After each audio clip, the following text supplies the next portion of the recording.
So guys, এইখন Dzire মই আনা কেইদিনমান হ'ল কিন্তু বহুতে ফোন মেছেজ কৰি আছিলে গাড়ীখন ভালকৈ দেখুওৱাৰ কথা কৈছে ভালকৈ ডিটেইলছত দেখাবচোন তেনেকৈ বহুতেই কৈ আছিলে বহুতে কথা পাতি আছিল আৰু মোৰ কিন্তু সময়ৰ অভাৱ এই হায়দৰাবাদ এই ক'ৰবাত গৈ আছোঁ নিজে আপোনালোকে দেখা পাইছে গতিকে সময়ৰ অভাৱত ভালকৈ ভিডিঅ'টো বনাব পৰা নাছিলোঁ এতিয়াও ঘূৰি পকি আহিলোঁগৈ গাড়ীখনৰ এতিয়া বোলো ধুনীয়াকৈ ভিডিঅ' এটা বনাই আপোনালোকক দেখাম আৰম্ভ কৰিলোঁ ইঞ্জিনৰ ফালৰ পৰাই গাড়ীখন এতিয়া ষ্টাৰ্ট হৈ আছে চাউণ্ড শুনক কিমান স্মুথ সাউন্ড দেখিছেনে একদম ধুনীয়া সাউন্ড আৰু এনেও মোৰ কোনো গাড়ীত আপোনালোকে ইঞ্জিনৰ প্ৰব্লেম নাপায় এইটো বাৰু চিন্তা কৰিবই নালাগে গাড়ী খুব ধুনীয়া হৈ আছে ইঞ্জিনৰ সাউন্ড দেখিছে নাই একদম মজা হৈ আছে বাকী ষ্টাৰ্টটো বাৰু বন্ধ কৰি লওঁ বাকী প্ৰথমতে গাড়ীখনৰ চাৰিওফালৰ পৰা এবাক দেখাই দিওঁ এইখন হৈছে গাড়ীখন 2015 চনৰ বুলি ক'ব পাৰি কেইদিনমান কম 2015 চনৰ গাড়ী হয় আৰু এলয়কেইটা যে লাগি আছে এলয়কেইটাৰ কাৰণে গাড়ীখন চলাবলৈ খুব ধুনীয়া হয় আৰু চলায়ো ভাল লাগে আৰু দেখাটো মানে ভাল লগা হৈ আছে বাকী এয়া আছে বেক প্ৰফাইল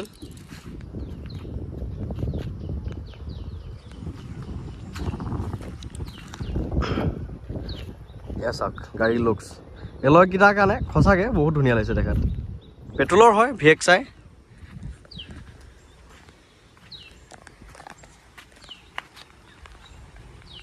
So guys, এয়া আছে গাড়ী লুক চাওক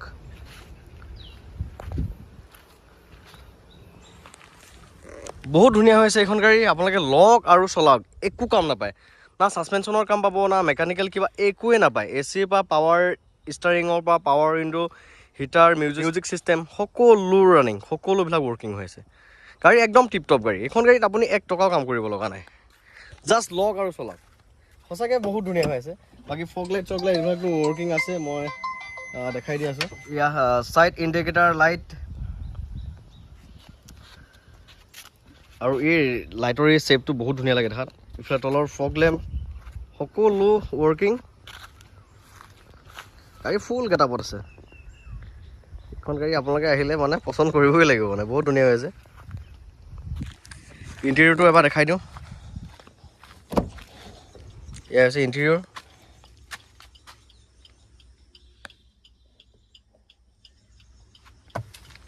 যিহেতু এখন VXI মডেল হয় গতিকে ইয়াতে 4টা পাৱাৰ উইণ্ডো আছে আৰু এইবোৰ চাওক সকলোবিলাক চিল আছে আৰু কালাৰবিলাকো দেখিছে নাই এটা স্ক্ৰেচটো নাই ক'তো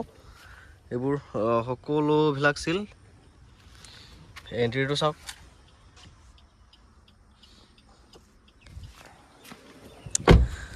দৰ্জাখন মাৰিলে গম পায় কিমান গপচ হৈ আছে বডিটো অকণমানো বডি চাউণ্ড নাই গাড়ীখনত পিছফালে ডিগ্গি চাওক একদম চিল এইবোৰ ক'তো এটা নট টাচ হোৱা নাই দেখিছেনে একদম চিল হৈ আছে এইবোৰ চাওক একদম অৰিজিনেল এইবোৰ চাওক এইবোৰ কোম্পানীৰ হয় একদম অৰিজিনেল গতিকে গাড়ী পূৰা ফ্ৰেছ হৈ আছে গাড়ীখন লক আৰু চলক আপোনালোকে কৰিব লগা কাম একোৱেই নাই এলয়কেইটা চাওক এলয়কেইটাও ধুনীয়া ধুনীয়া লাগি আছে আৰু এলয় টায়াৰ কণ্ডিশ্যনকেইটাও ঠিকে আছে এয়া এইবোৰ ৰানিং বৰ্ডবিলাকো চাওক চব ফ্ৰেছ এয়া এফ্ৰণ্টটো দেখাব লাগিব নহয় এফ্ৰণ্টটো দেখাই আছোঁ বাৰু কিলোমিটাৰ ৰানিং 90,000 মান হৈছে এয়া চাওক ইঞ্জিন ক'তো অলপ লিকেজ একো নাই ধুনীয়া হৈ আছে একদম চকচকীয়া এয়া ইঞ্জিন চাওক একদম চেপলৈকে দেখাই দিছোঁ একদম চিল ইঞ্জিন হয় ইঞ্জিন ষ্টাৰ্ট কৰিলে গমেই নাপায় চাউণ্ড এয়া চাওক এফ্ৰণ্ট চব অৰিজিনেল চব মানে একো প্ৰব্লেমেই নাপায় আৰু গতিকে এয়া হৈছে গাড়ী লুকছ আৰু এইখন আপোনালোকে ল'ম বুলি ভাবিলে ল'ব পাৰিব অনলি 280 এখন ল'ব পাৰিব অনলি এইখন ফাইনেন্স নহয় কেছতে ল'ব লাগিব কেছতে ল'লে আপোনালোকৰ লাভ হ'ব এইখন কেছতে ল'ব লাগিব 280 আহিব প্ৰাইচটো এয়া চাওক গাড়ী লুকছ বাকী ল'ম বুলি ভাবিলে ল'ব পাৰিব আৰু ইঞ্জিনৰ গেৰেণ্টি মোৰ ফালৰ পৰা এখন ছেকেণ্ড হেণ্ড গাড়ীত পুৰণা গাড়ীখনত ইঞ্জিনটোৱে মেইন ইঞ্জিন ভাল হ'বই লাগিব নহ'লেনো আপুনি চলাব কেনেকৈ ইঞ্জিনটো বেয়া থাকিলে গাড়ীখন চকচকীয়া হ'লেও লাভ নহ'ব গতিকে ইঞ্জিনৰ গেৰেণ্টি মোৰ ফালৰ পৰা পাব মোৰ গাড়ীত কোনো গাড়ীতে ইঞ্জিনৰ প্ৰব্লেম নাপায় সেয়েহে এইখন একদম চকুমুটি লৈ লওক বিন্দাছ চলাই থাকক এলয় চেলৰ পৰা আদি কৰি গাড়ীখন কেনেকুৱা ধুনীয়া গেটআপত আছে দেখা পাইছে গতিকে ল'ম বুলি ভাবিলে ল'ব পাৰিব আৰু 9101500170 সেইটো নাম্বাৰত কণ্টেক্ট কৰি লৈ ল'ব পাৰিব